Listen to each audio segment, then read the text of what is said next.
The video I recorded last night went on too long. This is the second part of it, so I will link to that video at the end of this one. I want you to watch this if you can, because there's so much in here that it's very important to understand. As you follow the money, things start to make a lot of sense. We are connecting the dots. That's what we're doing. Let's begin. I've shown you on so many different levels today. I wanted to look at this one. Companies shoring up cash to survive the global issue taking place today raised funds in the US high yield market at the fastest monthly pace ever. Junk issuers have already sold $46 billion of bonds in June, surpassing the prior monthly record of $46 billion in September of 2013. I like this quote down here. You get an invitation to party from the Fed, the Treasury, the Congress. They offer to pick you up, take you home, and bring you breakfast in bed the next morning. You know it's going to be a party like no other. We're in a very messed up environment today, and all the programs that they've put in place will not fix anything. I did a post about this on my blog section of the channel, but it needs to be said. It needs to be put in this video here. This was sent to me by one of my subscribers. Look at this. We never agreed to full transparency. Treasury Secretary Steven Mnuchin defends limits on Paycheck Protection Program disclosures. Okay, so now they're going in and saying, we never agreed to that. We never said that your tax dollars would be used appropriately. No. We're going to hide some of that stuff. And there's nothing you can do about it. You are scum, you are garbage, you are worthless. Shut up and do what we say.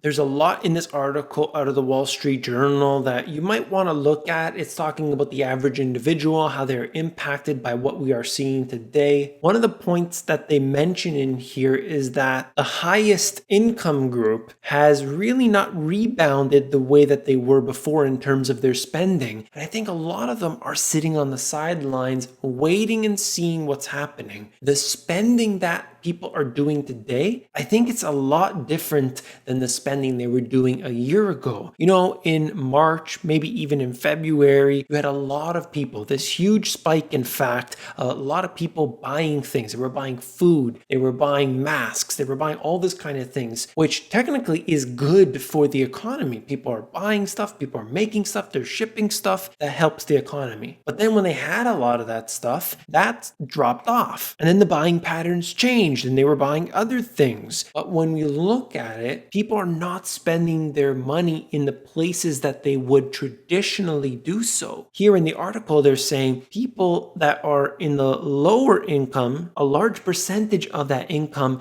is spent on daily necessities, whether it's your food and housing and so on. So you see bigger changes when it comes to their spending habits at this time. But if that wasn't the case, it would be a totally different story. I hope that makes sense.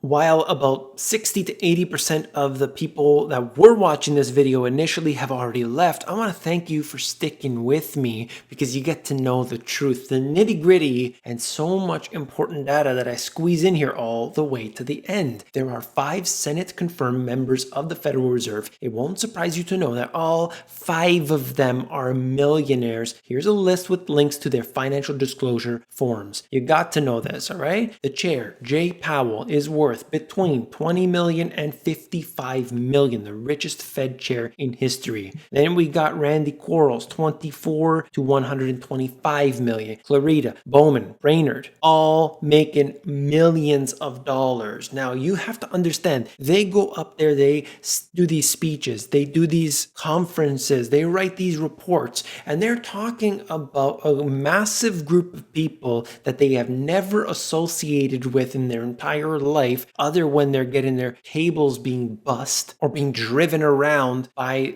their chauffeur or something. This is a completely different world, and they're trying to make the rules that you have to live by. When they say, oh no, everything's getting better, it's getting better for them. That's what's been happening. They keep getting richer and richer, and you could see the average income, the average individual, it continues to fall. Wake up, wake up, wake up, wake up, wake up. Vladimir Putin announces tax hike on Russia's top earners in latest presidential address. But if you actually look at the group in which they consider top earners, it's something like $40,000. So I don't know what's going on. I'm sure it's the conversion and so on, but it doesn't matter. The point here is that when you've got a problem like we see in 2020, this crisis, it results in higher taxation. If they do stimulus, somebody's got to pay for it, and it happens to be on the quote-unquote high income earners, but it makes its way down, and everybody pays the price.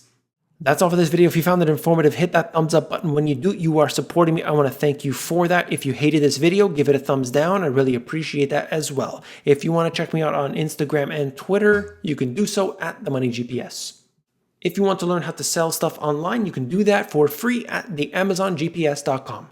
Do you want to understand the financial system from top to bottom, A to Z? All the data you need to know is in these two books. Check it out, link in description. The audiobook is at themoneygps.com. Don't go anywhere. Have you seen this video yet? It's got a lot of information jam-packed in there. Definitely check it out. Click it. I'll see you there.